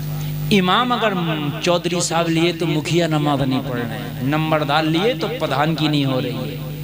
तेरी प्रधानगिरी, तेरी मुखियागिरी, तेरी मौत का फरिश्ता आएगा ना, उसी वक्त निकल जाएंगी, आंखें फटी की फटी रह जाएंगी, जबान निकल जाएगी, सारी मुखियागिरी निकली रह जाती है। वो लाया इमाम, और भाई इमाम उसका नहीं, इमाम मस्जिद का होता है। इमाम मस्जिद का होता है, किसी महल्ले का नहीं। और भाई किसी मुखिया चौधरी का इमाम नहीं। इमाम आ गया, अगर शरीयत के हिसाब से कोई खामी नहीं है तो नमाज पढ़। चाहे कोई भी इमाम को लेकर के आया है, पार्टी बना रहा तो अपने घर में तूने बनाई है, जबकि अपने घर में भी ना बनाता, महल्ले में भी नहीं बनाता, मगर शर्म कर, तूने तो पार्टी मस्जिद में बना डाली। मस्जिदों में पार्टियां चल रही हैं मेरे भाई। कितनी मस्जिदें तो ऐसी है कि 2-2 जमातें उसमें हो रही हैं। बाद में लड़ाई झगड़े इतने हुए कि मस्जिद में ताले लो, करो करो करो करो करो। 2 बिल्लियां आपस में लड़ रही, बंदर से फैसला कराया, रोटी खा गया उनकी। 2 लड़ रही थी, वो कह रही इस पे ज्यादा आया रोटी, मेरे पे कम है। बोला मैं करता हूँ, मैं हूं तो मैं आ गया, क्यों टेंशन ले रही हो? किस पे ज्यादा गया? इस पे ज्यादा। थोड़ी सी उसकी खाली तोड़ के तोड़ी तो ज्यादा खाली, इसकी ज्यादा। बोली इसकी ज्यादा, मतलब मैं हूं तो। इसकी खा गया तोड़ के। अब इसकी जब खाई तोड़ के तो इसकी कम हो गई। बोली इस पे ज्यादा। बोला टेंशन मत ले, इसकी खाई। थोड़ी थोड़ी करके दोनों की खा गया। अब रह गई दोनों। अगर अपने भाई को थोड़ा सा बर्दाश्त भी कर लिया करो तो क्या, मगर तुम्हें बर्दाश्त नहीं है, फिर जाते हो बंदर से फैसला कराने, कहीं इधर ले लिया, उधर ले लिया, कोर्ट में चला गया, कचहरी में चला गया, आने में चला गया, थाने में चला गया, उधर चला गया, इधर चला गया। अब देख रहा यही हो रहा है कि नहीं हो रहा? और मेरे भाई, अपने भाई की थोड़ी सी बर्दाश्त कर लिया कर। ये बर्दाश्त तेरे माल को जाय होने से बचा लेगी। 14 साल के बाद औरंगजेब जब दिल्ली वापस आया तो वजीरों ने बताया, हुजूर एक जमींदार में इजाफा हुआ है, एक जमींदार का इजाफा हुआ, एक अमीर का इजाफा हुआ, उस पर लगान लगाना चाहते हैं, टैक्स लगाना चाहते हैं, अगर आपकी इजाजत हो तो। समझ रहे हैं? हुकूमत अमीरों पर टैक्स लगाती है, जीएसटी लगाती है, नहीं लगाती है? हम जीएसटी लगाना चाहते हैं। अमीर में एक इजाफा हुआ, एक अमीर का। औरंगजेब ने कहा वो अमीर कौन है? कहा हुजूर उसका नाम है मुल्ला अहमद जीवन, आपका उस्ताद। हाय हाय बोल दो ना सुभान अल्लाह। उस चवन्नी से खेती कर करके मुल्ला अहमद जीवन इतनी बाबरकत चवन्नी थी कि जमींदार बन गए। 14 साल में मालदार बन गए। जब अमीर बन गए, मालदार बन गए, जमींदार बन गए, औरंगजेब ने कहा मुल्ला अहमद जीवन मेरा उस्ताद। हाँ हाँ हुजूर आपका उस्ताद, उस पर जीएसटी लगाना चाहते, इजाजत है? कहा जीएसटी बाद में लगेगी, पहले बुलाओ, पूछूंगा आया कहां से। उस्ताद है मगर पूछूंगा आया कहां से, पूछूंगा आया कहां से, 2 नंबर का तो नहीं है। फिर खत लिखा, जब खत लिखा तो फिर जवाब मिला, तातीले कला में आएंगे, अभी टाइम नहीं है। इस जैसा शागिर्द नहीं, उस जैसा उस्ताद नहीं। बोलो ना सुभान अल्लाह। आए आए शाबान के महीने में कहा बेटा क्या बात, कहा हुजूर ये बताइए इतना माल कहाँ से आया? मदरसे में पढ़ाते थे, मामूली सी तनख्वाह थी, उस तनख्वाह में जिम्मेदार तो नहीं बन सकते ना, हिसाब चाहिए। इस्लाम है, हिसाब अपने से भी चाहिए, यही तो इस्लाम है, हिसाब अपने से भी चाहिए, हिसाब चाहिए। कहने लगे औरंगजेब हिसाब क्या देता है? वो जो तूने चवन्नी दी थी ना, वो इतनी बाबरकत थी, इतनी बाबरकत थी, मैंने जब उससे खेती शुरू की ना, अल्लाह ने इतनी बरकत दी, इतनी बरकत दी, इतनी बरकत दी कि मैं खुद जमींदार हो गया। जमींदार का हुजूर टैक्स लगेगा? कहा बिल्कुल लगाओ, जीएसटी लगेगी, बिल्कुल लगाओ। लेकिन कहने लगा औरंगजेब तेरी चवन्नी बड़ी बाबरकत थी, मैंने बड़ी बड़ी अमीरों को पीछे छोड़ दिया सिर्फ चवन्नी की वजह से। अगर तेरा हलाल की पैसा हो ना तो थोड़ा भी कभी कभी ज्यादा हो जाता है। औरंगजेब की आंख में आंसू आ गए। कहने लगे हुजूर चवन्नी के बारे में ना पूछो तो अच्छा है। कहने लगे औरंगजेब जब बात आ गई तो बता ही दे कि चवन्नी कैसी थी। औरंगजेब की आंख में आंसू आ गए। हुजूर ना पूछो तो बेहतर है। कहने लगे औरंगजेब बता ही दे तो बेहतर है। इतना कहा तो हजरत औरंगजेब ने अपने आंसुओं को साफ करके अपने खादिम को बुलाया और खादिम को बुला के कहा मेरे कैशियर को बुला के लाओ। किसको बुला के लाओ? कैशियर को, जो वित्त मंत्रालय जिसके हाथ में होता है उसको लाओ, वित्त मंत्री को लाओ। नाम था रतन लाल सेठ, पुरानी दिल्ली में उसका घर। खादिम पहुंचा, बादशाह औरंगजेब ने बुलाया है। रतन लाल सेठ हाजिर हो गया। जी हुजूर। औरंगजेब ने कहा 14 साल पहले फला तारीख का हिसाब चाहिए। कितना साल पहला? उसमें भी तारीख बताई। जैसे अब 2023 चल रही है, अब मैं कहूँ सन 2009 1 जनवरी का हिसाब है ना, तो दिन भी मुतय्यन हो गया ना। 1 जनवरी 2009 का हिसाब चाहिए। 14 साल। मैं आज तो कहाँ हुकूमत, जिसकी लाठी उसकी भैंस, कौन हिसाब दे रहा है? लेकिन जरा गौर करें, हिसाब चाहिए। कहने लगा हुजूर घर से रजिस्टर ले आओ। रजिस्टर लाया, रजिस्टर ला करके खोला, हिसाब देना शुरू कर दिया। वहां से आया वहां खर्च हुआ, वहां से आया वहां खर्च हुआ, वहां से आया वहां खर्च हुआ, वहां से आया वहां खर्च हुआ, इधर से आया उधर खर्च हुआ, यहाँ से आया वहां चला गया। सारा हिसाब दे दिया, सारा हिसाब देकर रुक गया। औरंगजेब बोला रतन लाल खामोश क्यों है? कहने लगा हुजूर चवन्नी का हिसाब नहीं है मेरे पास। एक चवन्नी मैंने किसे दी मुझे भी नहीं पता, वहीं आके अटक गया, हिलक गया। हुजूर एक चवन्नी का हिसाब मेरे पास नहीं है, सारा हिसाब है मगर एक चवन्नी का हिसाब मेरे पास नहीं है, मैंने किसे दी? औरंगजेब ने कहा तुझे पता नहीं है, वो हिसाब तुझे मैं बताता हूँ। तुझे याद है उस दिन क्या हुआ था? कहने लगा हुजूर मुझे याद है, रात का वक्त था उस तारीख में, रात की बात थी, बड़ी तेज की बारिश थी। मुल्ला अहमद जीवन खड़े हैं, बड़ी तेज की बारिश थी। रतन लाल सेठ कह रहा हुजूर मेरा घर टपकने लगा। वित्त मंत्री का घर टपक रहा। हाय हाय हाय, हुकूमत ऐसे की यार, गालियां देने को किसी को भी दे दो, इतिहास बदलने को किसी का भी बदल दो, लेकिन यार सच्चाई से पढ़ोगे तो खुदा की कसम आंख में आंसू आ जाएगा। रतन लाल सेठ वित्त मंत्री है, कैशियर है, घर टपक रहा है।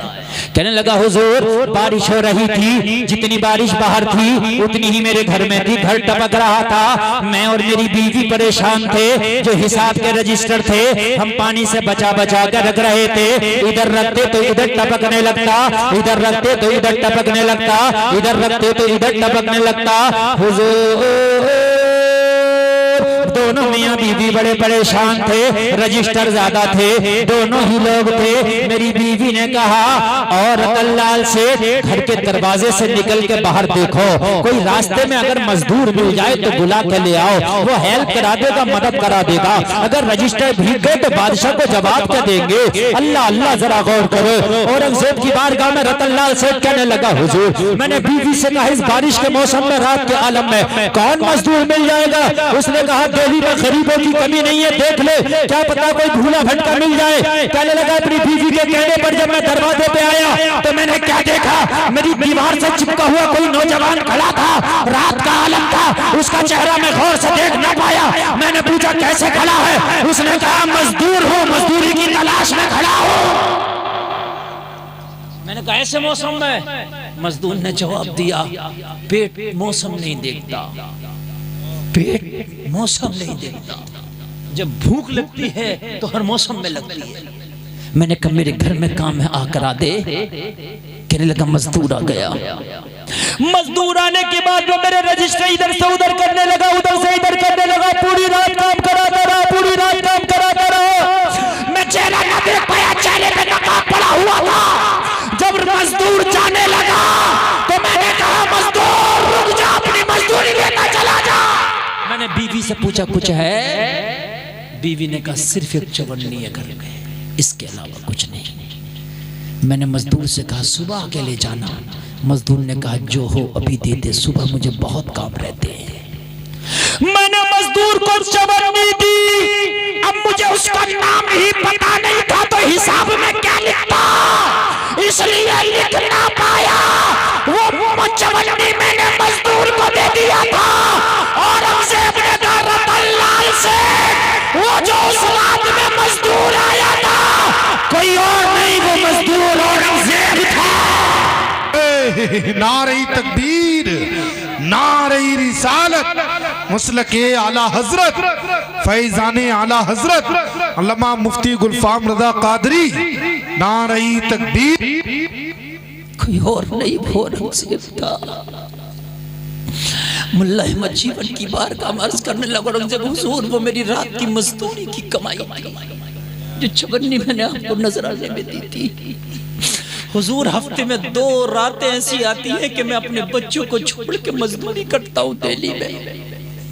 औरंगजेब बोला मैं भेष बदल करके, मुंह ढाक करके, चेहरे पे नकाब लगा करके, चेहरा छिपा करके मजदूरी करता हूँ 2 रातें, और बाकी अगर खर्चे में कमी पड़ती है तो टोपियां बना बना के फरोख्त करके अपने बच्चों का पेट पालता हूँ।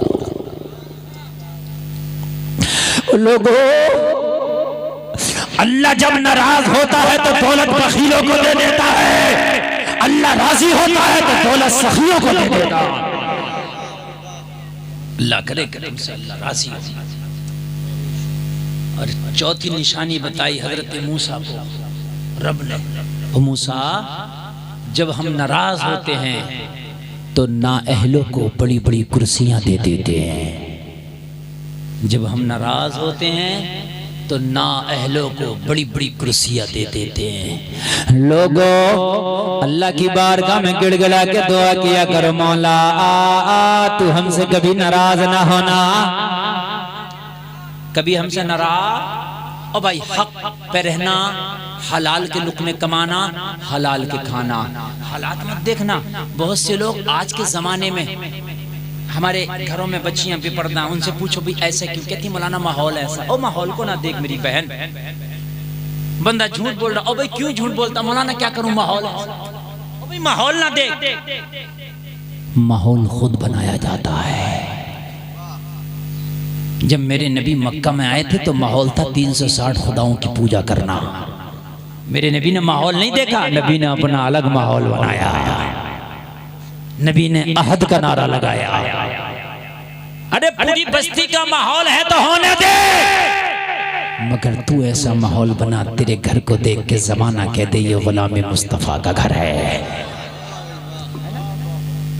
मदद करना तो अल्लाह का काम है, तू माहौल के ऊपर क्यों चला गया।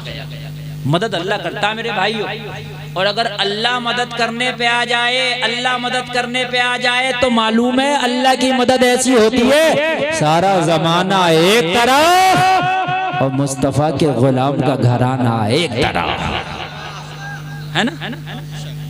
जब हजरत गरीब नवाज तशरीफ लाए हिंदुस्तान की सरजमीन पर तो माहौल तो अलग ही था। आप आ गए अल्लाह अल्लाह करते हुए, आपने बिछा दिया अपना मुसल्ला। किसी ने राजा को खबर दी मोइनुद्दीन नामक एक शख्स आया है अल्लाह अल्लाह करता है, अजीब हाल है। हाथ में तस्बीह लिए रहता है, बगल में मुसल्ला होता है, लब पे जारी अल्लाह अल्लाह होता है। गाँव जगह तो निकल जाए हमारे मुल्क से। कारिंदे आए राजा के, कहा गरीब नवाज निकल जाओ। कहा किसने भेजा? कहा सरकारी हैं। मेरे गरीब नवाज ने कहा अगर तुम सरकारी हो तो प्राइवेट हम भी नहीं है, हम भी सरकारी। तेरी सरकार 5 साल वाली है, हमारी सरकार कयामत तक की है। हाय हाय, जरा बोलो ना सुभान अल्लाह। हम वो सरकारी हैं जिनके बारे में बड़े लिखे रजा कहते हैं, तेरी सरकार में लाता है रजा उसको शफी जो मेरा गौस और लाडला बेटा तेरा। हम ऐसे सरकारी है ना। कहने लगा तुम्हें तो उठना होगा। कहने लगा हमें भेजने वाला कोई राजा नहीं, मदीने वाला आका है। और आज तक कोई नहीं भेज पाया, अभी तक आराम फरमा रहे हैं। मदद अल्लाह करता है और तुमने अल्लाह को तो बिल्कुल भूल गए। अल्लाह मदद करे, बस डर है भाई। जल्दी से कमाओ, चाहे झूठ बोल के कमाओ, चाहे सच बोल के कमाओ, चाहे जैसे कमाओ, चाहे जैसे भी आए कमाओ। कहीं फाके से ना हो जाए, कहीं भूखे ना रह जाए। मकान बनाओ। और मेरे भाई मकान भी एक हद तक रहता है, कान खोल के सुन ले, मकान भी हमेशा तेरे साथ नहीं रहेगा। एक दिन तुझे मकान को छोड़ना है। एक दिन तेरा मकान वो होगा जिसमें ना कोई पिलर होगा, जिसमें अंदर ना कोई ईटा होगा, जिसके अंदर ना कोई सरिया होगा, जिसके अंदर ना कोई आर्किटेक्ट का नक्शा होगा। एक सादा सा गड्ढा होगा, उसमें तुझे पटला रख के, ऊपर से तख्ता रख के मनो मिट्टी के नीचे दफना दिया जाएगा। जिसके अंदर ना कोई विंडो है, जिसके अंदर ना कोई लाइट है, जिसके अंदर ना कोई फैन है, जिसके अंदर ना कोई एसी है, उसके अंदर तू है, तेरा नाम है अमाल है और कोई नहीं। वहां कौन मदद करेगा तेरी? अब बता मुझे। वहां भी तो तुझे मदद चाहिए, फिर कहेगा कि अल्लाह मदद करेगा। तो अल्लाह जब जमीन के नीचे मदद कर सकता तो जमीन के ऊपर मदद नहीं कर सकता है? बस यही तो ईमान कमजोर हो गया हमारा। जब जमीन के नीचे मदद कर सकता, कहते मौलाना अच्छा खाने को होना चाहिए। और मेरे भाई तू तो दुनिया में आ गया, इतनी बड़ी दुनिया। अल्लाह ने तो तुझे खाना जब भी दिया था, जब तुझे बोलना नहीं आता था, चलना नहीं आता था, जब तेरा किसी से रिश्तेदारी नहीं थी, ताल्लुक नहीं था, नाता नहीं था, तेरे पास कोई डिप्लोमा नहीं था, डिग्री नहीं थी, बिजनेस नहीं था, कारोबार नहीं था। जब तू पैदा हुआ था तो तू नन्ही सी जान था। अल्लाह ने तेरी माँ की छाती में तेरी ग़िज़ा का इंतजाम कर दिया था। अभी टर्की में ज़लज़ले आए, मोटरसाइकिल वालों ज़लज़ले की बात चल रही है, हिसाब से जाओ। अभी टर्की में ज़लज़ले आए। टर्की में एक बच्चा 500 घंटे के बाद मलबे से निकाला गया। कितने घंटे के बाद? जरा जोर से बोलो। 500 घंटे के बाद जिंदा था। उससे पूछा गया बेटा ये बता, क्या भूख नहीं लगती थी, प्यास नहीं लगती थी? अगर भूख लगती थी कहां से खाता था? बच्चे ने जवाब दिया मलबे के अंदर। जब भूख लगती थी मुझे कोई सफेद पोश आता था, खाना खिला के चला जाता था। जब अल्लाह मलबे के नीचे तुझे मरने ना दे तो इस जमीन के ऊपर मरने देगा? मगर मरा तो खुद आदमी, खुद मरा फिर रहा। जायज हो न जायज हो लिपट जा, समझ रहे हैं? लिपट जा। और मेरे भाइयों तुझे अल्लाह भूख से नहीं मारेगा, इसलिए कि अल्लाह ने वादा किया रिस्क का। अच्छा अल्लाह तो उन्हें भी रिस्क दे रहा है जो उसकी नाफरमानी कर रहे हैं। जो नमाज़ें पढ़ रहे हैं उन्हें नहीं दे रहा रिस्क, उन्हें भी दे रहा जो उससे दुश्मनी कर बैठे। रिस्क का वादा किया उसने। हजरत इब्राहिम की एक आदत थी कि बगैर मेहमान के खाना ही नहीं खाते। मेहमान को खाना खिलाया करो, खूब खिलाया करो, नबियों की सुन्नत है। और गौसे आज़म फरमाते हैं भूखे को खाना खिलाने से बड़ा कोई अमल ही नहीं है। हमारे घरों में मेहमान आता है तो बाज जो घर की मालकिन होती हैं उनके चेहरे के जुग्राफिये बदल जाते हैं। किस वक्त आ गया, शोहर पे चढ़ बैठती हैं, तुम्हें भी कुछ पता ही नहीं है। जिस टाइम देखो 2-4 को लिए चले आ रहे हैं। और मेरे भाई मेहमान नसीब वालों के घर आता है।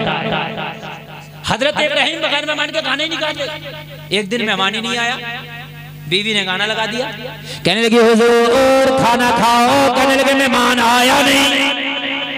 मेहमान तो कहने लगे हुजूर खाना तो खा लें, तैयार है, दस्तरखान लगा। बोले रुको मैं बाहर जाता हूँ, कोई तो मिलेगा। बाहर निकले का 80 साल का बूढ़ा मिल गया। न जान न पहचान, मगर हाथ पकड़ के ले आए, बोले तू ही खा ले, तू ही खा ले। इत्तेफाक से वो काफिर था, ईमान वाला ना था, काफिर था, मगर ले आए। खाना तो अगर कुत्ते को भी खिलाओगे अल्लाह उसका अजर देगा।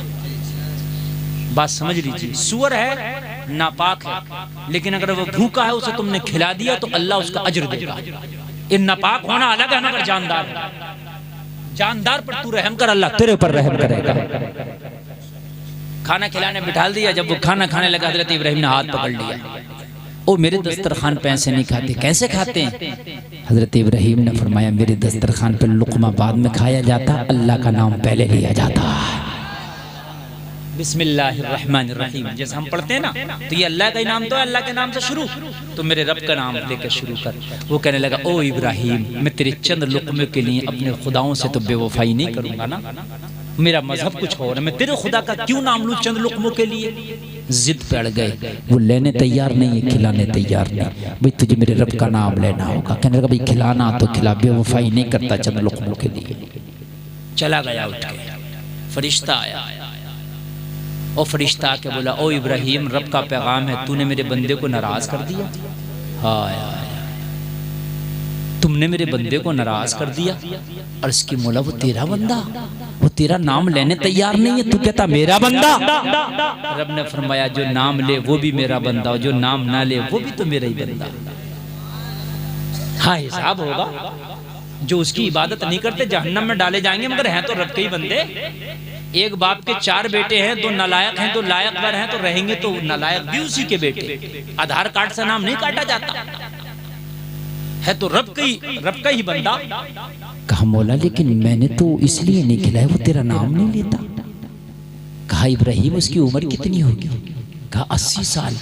कहा इब्राहिम वो तो जब से पैदा हुआ जब से ही नाम नहीं लेता हमारा, हम उसे 80 साल से खिला रहे हैं, तो एक टाइम ना खिला पाया। हम 80 साल से खिला रहे हैं, तो एक टाइम ना खिला पाया। और मेरे भाई रब ने तो वादा किया है, रब अता करता है, मदद भी वही करता है। हालात ना देखो, कभी कभी कमजोर को भी अल्लाह पावर वाला बना देता है, और कभी कभी पावर वाले को अल्लाह एक मच्छर से मरवा देता है। नमरूद बड़ी पावर वाला था, और मारा गया तो पता कैसे? एक मच्छर के जरिए। तो मुझे नींद तो नहीं आ रही ना, जोर से बोलो सुभान अल्लाह। हालात मत देखना, ये जमातें टुकड़ियां मत बनाए फिरना। ये जो तुमने गांव में 3-3 टुकड़ियां बना ली हैं, और उसके यहाँ खाना मैं नहीं खाऊंगा, ये उसके यहाँ नहीं खाएगा, ये उसके यहाँ नहीं खाएगा। दुश्मनी करो तो अल्लाह के लिए, दोस्ती करो तो अल्लाह के लिए। समझ रहे हैं?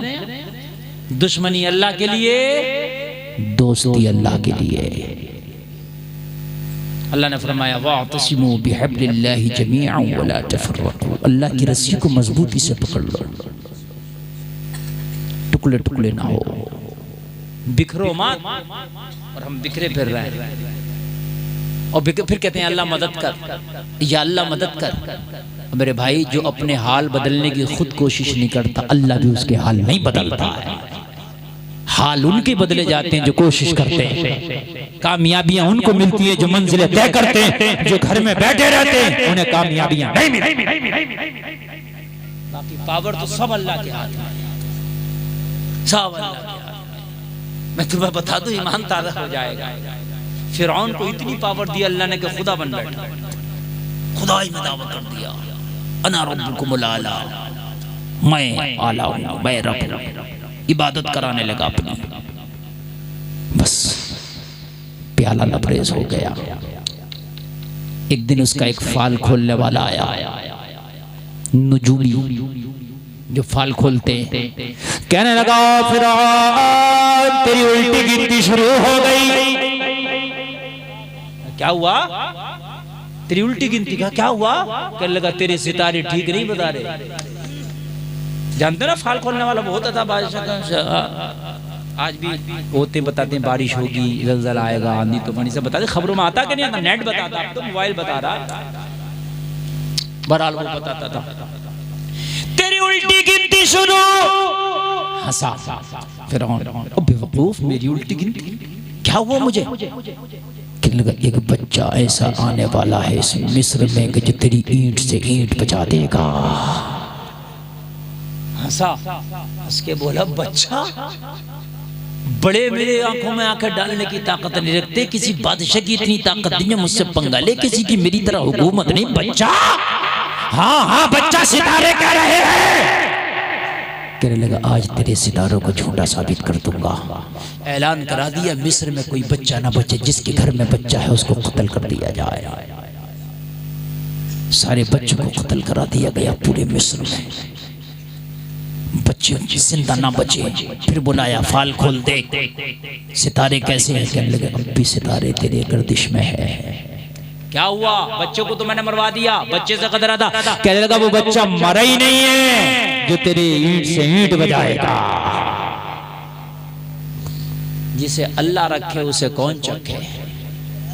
कहने लगा फिर कहाँ है? कहने लगा वो बच्चा अभी दुनिया में आया नहीं है। फिरौन ने ऐलान कर दिया जितनी औरतें उम्मीद से हैं, जितनी औरतें हमल से हैं, उनके हमल ज़ाय कर दिए जाएं, उनके हमल गिरा दिए जाएं, पेटों में बच्चों को मार दिया जाए। लोगों जुल्म कैसी इंतहा की होगी, इसने जुल्म की कैसी आंधी चली होगी कि माओ के पेटों में बच्चों को मार दिया गया, औरतों के हमल को ज़ाय कर दिया गया।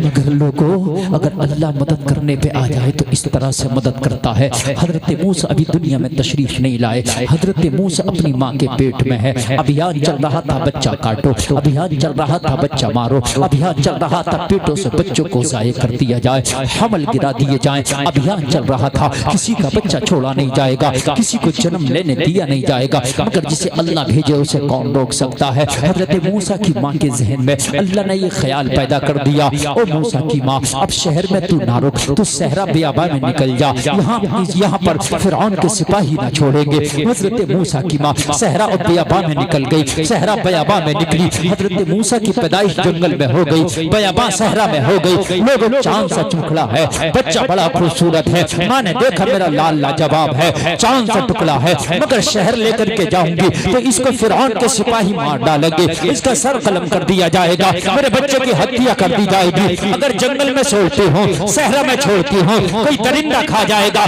मौला करूँ तो क्या करूँ। हजरत मूसा की माँ के जहन में आया, एक टोकरी ली, टोकरी में घास फूस रखा, हजरत मूसा को टोकरी में लिटा दिया और टोकरी को दरियाए नील के हवाले कर दिया और दरियाए नील के हवाले करके बोली मौला ये मूसा तेरी अमानत है, मैंने तेरे हवाले कर दिया, मैं जा रही हूँ अपने घर, तू जाने तेरा मूसा जाने,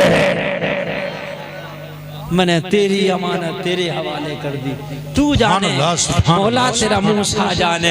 अल्लाह अगर मदद करने पे आ जाए, जलसे में आने वालों कभी अपने आप को कमजोर न समझना, जलसे में आने वालों कभी भी अपने आप को कम न समझना, इसलिए कि अगर अल्लाह से राब्ता मजबूत है, अल्लाह की रस्सी को तूने मजबूती से थाम लिया है, अगर अल्लाह के तू करीब आ गया है, अल्लाह की चौखट पे आके पड़ गया है, हर हाल में अल्लाह तेरी मदद करेगा, कभी तुझे झुकने ना देगा। हजरत मूसा की टोकरी दरिया नील में डाल दी, नील बह रहा था, टोकरी नील के साथ बह रही थी। माँ घर आ गई, माँ घर आ गई, टोकरी बहने लगी। जब दरिया बहेगा तो टोकरी बहेगी कि नहीं बहेगी? टोकरी बहती जा रही है, माँ घर आ गई। तवज्जो करना, मजा आ जाएगा, ईमान ताजा हो जाएगा। कोई मैं अफसाना नहीं बता रहा हूँ, मैं वो बता रहा हूँ जो कुरान ने बयान किया है। जब टोकरी बही, उसी दरियाए नील से एक नहर कटी थी। नहर जानते हैं आप? अरे जो नहरें होती हैं सिंचाई के लिए, पानी के लिए, आप देखते हो नहरें छोटी छोटी, एक नहर कटी थी जो फिरौन के महल में जा रही थी और महल में होकर के फिर दरिया में गिर रही थी। इसलिए कि पहले समरसेबल टोटी नहीं थी, टंकियां नहीं थी, हेड पंप नहीं थे, ये नदी नाले चश्मों से पानी की जरूरियात को पूरा किया जाता था। दरियाए नील से एक नहर निकली थी जो फिरौन के महल में जाकर के उसके महल की पानी की खपत को पूरा कर रही थी। अल्लाह अल्लाह जरा गौर करो, अल्लाह ने फरिश्ते को हुक्म दिया, ओ फरिश्ते मेरे मूसा की टोकरी उस नहर में डाल दे जो नहर फिरौन के महल में जा रही है। और इसकी मौला ये तो बच्चों के खून का प्यासा है, ये तो बच्चों की जानों का प्यासा। इसमें अगर टोकरी को डाला तो मूसा जाएंगे महल में और महल में ये छोड़ेगा नहीं। ओ फरिश्ते, हमारी कुदरत के यही तो करिश्मे है। मूसा की टोकरी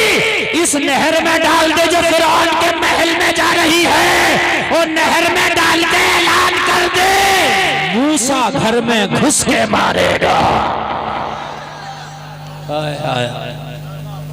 मूसा घर में घुस के मारेगा। जब मदद हमारी होती है तो मूसा घर में घुस के मारता है। अल्लाह अल्लाह, मदद जब हमारी होती है तो अल्लाह की जब मदद होती है।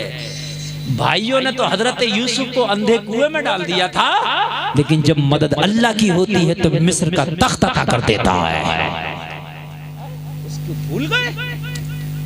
बहुत से लोग ज़कात ही नहीं दे रहे कि माल कम हो जाएगा, माल कम हो जाएगा। अरे देने वाला अल्लाह है। निकाल, ज़कात निकालने से माल कम नहीं होगा, माल बढ़ेगा, माल बढ़ेगा। टोकरी चल दी, और जब टोकरी चली, महल में टहल रहा था फिरौन। जब टोकरी आई, टोकरी में मूसा पर नजर पड़ी। हजरत मूसा को देखा तो चीख निकल गई। बच्चे को देख के तो उसके रोंग पे खड़े होते थे। नजूमी ने कहा था ना, बच्चा तेरा खतरे का बाइस बनेगा, तेरे काल का बाइस बनेगा, तेरे जवाल का सबब बनेगा। जब देखा बच्चे को, चीखा, सारे अधिकारियों को बुलाया। अरे ये बच्चा कैसे जिंदा रह गया? मैं तुम्हें जिंदा नहीं छोड़ूंगा। ये बच्चा क्यों छोड़ दिया? मैंने तो अभियान चलाया था किसी के घर में बच्चा ना रहे, किसी माँ के पेट में बच्चा ना रहे। ये बच्चा कहाँ से आएगा? सारे अधिकारियों ने कहा ये पागल अब हमें जिंदा नहीं छोड़ेगा, ये हमें सूली चढ़ा देगा। सबने मीटिंग किया, कोई ऐसी बात बताओ ताकि हमारी जानें बच जाएं। कहा ओ फिरौन, तू परेशान क्यों होता है? नजूमी ने क्या बताया है? नजूमी ने बताया है कि मिस्र में ऐसा बच्चा पैदा होगा जो तेरे जवाल का सबब बनेगा। कहा मिस्र की बात कही है ना, मिस्र के तो सारे बच्चे मार दिए हमने। मिस्र की बात कही है ना, मिस्र के तो सारे मार दिए हमने। ये दरिया मालूम है तुझे कहां से आ रहा है? ये कितने मुल्कों से बहता हुआ आ रहा, कोई मिस्र से थोड़ी निकला। ये दरिया ये तो बहुत दूर से आ रहा, और मिस्र का बच्चा नहीं है, ये कहीं ऊपर से बह के आया। और इससे खतरा नहीं है, पूछ ले अपने नजूमी से, फाल खुलैये से। उसने पूछा हाँ मिस्र का बच्चा, तो कहा ये तो मिस्र का है नहीं, फिरौन वाला। फिर निकालो यार इस बच्चे को। ये तो ऐसा बच्चा है जैसे कोई शुगर फ्री चीज होती है ना, तो इंसान उसको सोचता है इससे तो खतरा ही नहीं, भाई इससे खतरा नहीं है, इसलिए कि ये बच्चा मिस्र का नहीं है। निकालो, चेकअप कराए, डॉक्टरों को बुलाया, हकीमों को बुलाया। इस बच्चे को कुछ नहीं होना चाहिए, इसलिए कि ये बच्चा मुझे चाहिए। महल में एक बच्चे की किलकारी गूंजना चाहिए। बच्चों को देखने के लिए आंखें तरस गई, सारी नस्ल कुशी कर दी, कोई बच्चा ही नहीं है। मगर ये बच्चा वो है जिससे खतरा नहीं है। इसे क्या पता इसी से तो खतरा है ना। बन के फानूस जिसकी हिफाजत हवा करे, वो शमा क्या बुझे जिसे रोशन खुदा करे। जोर से बोल दो सुभान अल्लाह। इतना कामयाब जलसा आपका ये है अल्हम्दुलिल्लाह कि इतना कामयाब बहुत कम जलसा होता है जितना कामयाब आपका ये जलसा चल रहा है। और तकरीर भी मेरी आखिरी मरहले में दाखिल हो चुकी है, इसलिए कि टाइम पूरा हो चुका, 2 बजने जा रहा है। और आप इतना जम थम के सुन रहे हो। सुनो अल्लाह की कुदरत की निशानियां सुनो। ईमान मजबूत करो, अल्लाह की जात पे यकीन मजबूत करो। देने वाला खुदा है, हिफाजत करने वाला खुदा है। अल्लाह ने माल दिया है, ज़कात भी देना। अल्लाह ने टाइम दिया है तो नमाज के लिए भी टाइम निकालना। अल्लाह ने जिस्म दिया है तो रोजा भी रखना। रोजा जिस्म की ज़कात है। बहुत सा तो 70 किलो वजन है और नई उम्र है और उसके बाद भी रोजा नहीं रख रहा। क्यों नहीं रख रहा? कह रहा मौलाना तबीयत खराब है। और मेरे भाई तेरी तबीयत खराब है, 70 किलो वजन है, तेरी तबीयत खराब है, और कितना करेगा है? और मेरे भाइयों, रोजा रखने से सेहत खराब नहीं होती, सेहत बनती है। किसी ने हकीम से पूछा कि ये बता कि बदन की कौन सी ग़िज़ा इस्लाह करती है? उसने कहा भूख। खाना खाने बैठो तो जब खाना खाओ जब भूख लगे, और जब कुछ भूखे रह जाओ तो खाने से हाथ खींच लो, इंशाअल्लाह बीमार ना हो गए।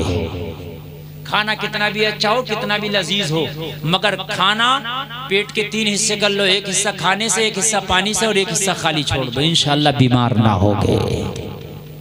टाइम से खाना खाओ। तवज्जो करना, हज़रत मूसा को निकाल लिया गया, ट्रीटमेंट दिया गया, मगर जरूरत ही नहीं थी। जिसकी अल्लाह हिफाजत कर रहा उसे क्या होगा? फिरौन बोला इसके खाने का इंतजाम करो। तो वो जमाना फीडर वाला नहीं था, बच्चे को दाया दूध पिलाती थी, क्या किसी दाई का इंतजाम करो। फिरौन के महल में उन औरतों को बुला के लाए जो बच्चों को दूध पिलाती थी। बुला करके लाए, हजरत मूसा को गोद में लेती, दूध पिलाती। हजरत मूसा पीते ही नहीं। कहा मौला जब दूध पिलाना ही है तो फिर माँ का ही पिएंगे। सुभान अल्लाह। जब यहाँ भेज ही दिया है तो फिर दूध किसी गैर का क्यों पिए, पीना है तो फिर सगी माँ का ही पिएंगे। अल्लाह अल्लाह। इसको बुलाया, उसको बुलाया, इसको बुलाया, किसी का पीते नहीं। फिरौन बार बार कह रहा कोई दाया रहना नहीं चाहिए, ये बच्चा जिसका दूध पिए उसको बुला के लाओ। दाया को बुला करके जमा कर ली गई, मगर किसी का दूध पीते ही नहीं, किसी की पिस्तान को मुंह लगाते ही नहीं। अल्लाह अल्लाह जरा गौर करो, हजरत मूसा की खाला या उनकी माँ की सहेली उसी महल में रहती थी, कुछ काम करती थी। फिरौन से कहने लगी ओ फिरौन, एक औरत मेरी नजर में है जो बड़ी पाको साफ रहती है, अगर तू इजाजत दे तो मैं उसे बुला लाऊं, हो सकता है ये बच्चा उसका दूध पीने लगे। वो औरत कोई और नहीं हजरत मूसा की सगी माँ थी। अल्लाह अल्लाह जरा गौर करो। फिरौन ने कहा ये भी कोई पूछने की बात है, अरे बुला करके ला, अगर ये बच्चा जिसका भी दूध पिए जो उजरत होगी दे दूंगा, जो तनख्वाह होगी दे दूंगा, जो वजीफा होगा दे दूंगा। हजरत मूसा की माँ के पास खबर गई तुम्हारा बच्चा जो है दूध नहीं पी रहा है, तुम चलो हो सकता है तुम्हारा दूध पी ले। हजरत मूसा की माँ आई, बच्चे में नजर पड़ी, वो बच्चा कोई और नहीं अपना ही लाल है। हाय हाय हाय हाय मौला, ये तेरी कुदरत का कमाल है। मैंने नील में छोड़ा था, मेरा लाल महल में है। नील में छोड़ा था, लाल महल में है। और मेरे भाई अल्लाह कभी कभी बड़े बड़े गरीबों को अमीरी दे देता है और कभी कभी बड़े अमीरों को गरीब, है ना। अल्लाह ने अगर दिया है तो खर्च करना सीखो, बुखालत से काम ना, कभी बुखालत ना करना, बुखालत के रास्ते पे कभी ना चलना। माँ ने गोद में लिए, छाती से लगाया, हजरत मूसा ने दूध पीना शुरू कर दिया। फिरौन बोला तुम्हें मेरे महल में रह के इस बच्चे की परवरिश करना है। वारे मौला तेरी कुदरत के करिश्मे, वहीं रह करके पलवाया, वहीं रह करके परवान चढ़ाया। और जब हजरत मूसा ने तबलीग दीन की और जब बताया कि अल्लाह एक है, और जब तबलीग करना शुरू की तो फिरौन मुखालिफ हो गया। कहा मूसा को मरवाओ, मूसा को ख़त्म कराओ। कहा मूसा को मारना आसान नहीं, ख़त्म करना इतना आसान नहीं। मूसा तो अजीब अजीब करिश्मे दिखाता है। मूसा तो कोहे तूर पे जाके मौला से बात कर लेता है। मूसा अगर कहे तो फिर जन्नत से खाने मंगा लेता है। और लोगों जरा गौर करो, फिरौन ने बड़े बड़े जादूगर बुलाए हजरत मूसा को मरवाने के लिए, हजरत मूसा का काम तमाम कराने के लिए जादूगर आए। जादूगरों ने बड़े बड़े सांप अपने जादू से बनाए, हजरत मूसा को खा जाएंगे। चारों तरफ से जादूगरों के सांप है, हजरत मूसा बीच में खड़े हैं, अपने रब की बारगाह में इल्तिजा की मौला बहुत बहुत बड़े इन्होंने अजगर बना दिए, बहुत बहुत बड़े सांप बना दिए, मूसा की तरफ आ रहे हैं खाने के लिए। रब ने फरमाया मूसा परेशान ना हो, तेरे साथ अल्लाह की सपोर्ट है, तेरे साथ अल्लाह की मदद है। ओ मूसा जो आसा तुम्हारे हाथ में है उसे जमीन पे फेंको, हमारी कुदरत का करिश्मा देखो। हजरत मूसा ने अपना आसा जमीन पे फेंका, अल्लाह के करम से इतना बड़ा सांप बना कि वो सारे सांपों को भी खा गया और जादूगरों को भी खा गया, सब चट कर गया। अल्लाह मदद करे, अल्लाह की जात पे मुकम्मल यकीन करो, मुकम्मल भरोसा करो और टुकड़ियों में न बंटो, इधर के उधर के एक हो जाओ। सब भाई भाई हैं आप, छोटी छोटी बातों पर आप इख्तिलाफ ना किया करो, आपस में सब भाई हैं। आखिरी बात बताऊं और बात को मैं खत्म की तरफ ले जाऊं। फिरौन ने ठाना कि आज मूसा का काम तमाम करूंगा, और अल्लाह ने ठान ली आज फिरौन तेरा काम तमाम करूंगा। और जो अल्लाह ठान ले वही होता है, जो अल्लाह चाह ले वही होता है, किसी के चाहने से कुछ नहीं होता। फिरौन ने अपनी फौज को लिया, हजरत मूसा पे चढ़ाई की। हजरत मूसा के चंद चाहने वाले, चंद लोग जो आप पर ईमान लाए, वो गरीब लोग हजरत मूसा के पास सिमट के आ गए। फिरौन ने चढ़ाई कर दी। हजरत मूसा ने फरमाया चलो अल्लाह का हुक्म है, अब यहाँ से हिजरत करो। हजरत मूसा को हिजरत का हुक्म हुआ। हजरत मूसा अपने चाहने वालों को लेकर के निकले। फिरौन पीछा करने लगा, पीछे से ताक़ुब करने लगा। पीछे से फिरौन की फौज है, आगे आगे हजरत मूसा के चाहने वाले हैं। फिर वही दरियाए नील के पास आके खड़े हो गए। जहाँ से कहानी की शुरुआत हुई थी आज वहीं कहानी खत्म होने जा रही है। जहाँ से इब्तदा हुई थी वहीं पे इंतहा होने जा रही है। सामने दरियाए नील है, पीछे फिरऔन की फौज है। हजरत मूसा ने अर्ज़ की मौला अब क्या किया जाए? कुरान कहता फन फजरत मिन हुस्नता हशरा। हजरत मूसा को हुक्म हुआ अरे इशारा तो कर, हमारी कुदरत का करिश्मा देख। हजरत मूसा ने इशारा किया, दरिया ने रास्ता दे दिया, रास्ता दे दिया। पानी इधर का इधर, इधर का इधर रुक गया। हजरत मूसा ने अपनी कौम को डाल दिया दरिया में। दरिया पार करने लगे। जब दरिया पार करने लग गए तो फिरऔन दरिया के किनारे आ गए। जब मूसा जा सकता है तो मैं भी जा सकता हूँ। इसे पता नहीं कि मूसा को ले जाने वाला अल्लाह है। ओ लोगो, हजरत मूसा दरिया पार कर चुके। फिरऔन ने अपनी फौज को दरिया में डाल दिया। अल्लाह ने फरमाया ओ दरिया, मैंने तो मूसा को रास्ता दिया था, फिरऔन को नहीं दिया था। अल्लाह का हुक्म हुआ, पानी मिल गया। और जब पानी मिला तो जैसे चूहा पानी में गोते खा के मरता है ना, ऐसे ही फिरऔन पानी में गोता खाने लगा। और जब मरने लगा मौत का फरिश्ता आया तो कह रहा था आमनतु बिरब्बी हारून व मूसा। फिरौन कह रहा था मैं मूसा और हारून के रब पे ईमान लाया। मगर मरते वक्त ईमान लाया तो क्या लाया? और मेरे भाइयों, मौत के वक्त का ईमान काबिल कबूल नहीं। मरने के वक्त को मौत के फरिश्ते को देख के बड़ा बड़ा जाबिर और जालिम भी कह देता है कि मैं अब तौबा करूंगा। मरने के बाद तो वो भी कहेगा मौला मुझे एक जिंदगी तू और दे के देख, मैं पूरी जिंदगी अगर 1000 साल की भी होगी तो सजदे से सर नहीं उठाऊंगा। मगर खुदा की कसम हमारे यहाँ तसव्वुर नहीं है 7 जन्म का। हमारे यहाँ सिर्फ एक ही जन्म है। एक इसी जन्म में मौला को राजी करना है। मर गया तो फिर दोबारा वापस आने वाला नहीं है। अल्लाह ने जवानी दी है, मौला को राजी कर ले। अल्लाह ने सांसें दी है, मौला को राजी कर ले। अल्लाह ने मोहलत दी है, मौला को राजी कर लो। मरने के बाद तेरा हाल तक बताने वाला कोई नहीं आएगा। मरने के बाद तेरी कब्र में तेरे साथ क्या मामला किया गया है मेरे भाई, कोई तेरा हाल बताने वाला ना होगा। हजरत उमर के विसाल के बाद हजरत अब्दुल्ला ने देखा या हजरत इब्ने अब्बास ने देखा हजरत उमर को। फरमाया उमर क्या हाल है? हजरत उमर ने फरमाया रब का करम, नबी की मोहब्बत काम आ गई, वरना तो गाड़ी डगमगा गई थी। अल्लाह, वो जलीलुल कद्र उमर कह रहे हैं मेरे भाई तो हमारे अमाल का हाल क्या होगा? मुझे बताओ जरा, हम किस चीज पे नाज़ा हैं? खाली जुमे की नमाज पर? एक जुमा पढ़ लिया एक हफ्ते में, उस पर नाज़ा है?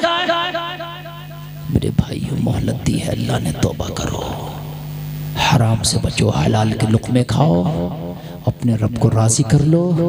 मरने से पहले ईमान वाले होके मरो। अल्लाह ताला कहने से ज़्यादा अमल की तौफीक अता फरमाए। कहने सुनने में कोई ख़ता हुई हो तौबा करता हूँ, मौला माफ़ फरमाए। कलमा शरीफ पढ़ें, ला इलाहा इल्लल्लाह मुहम्मदुर रसूलुल्लाह। इस्लाम जिंदाबाद, व मा अलैना इल्लल बलाग। अस्सलामु अलैकुम।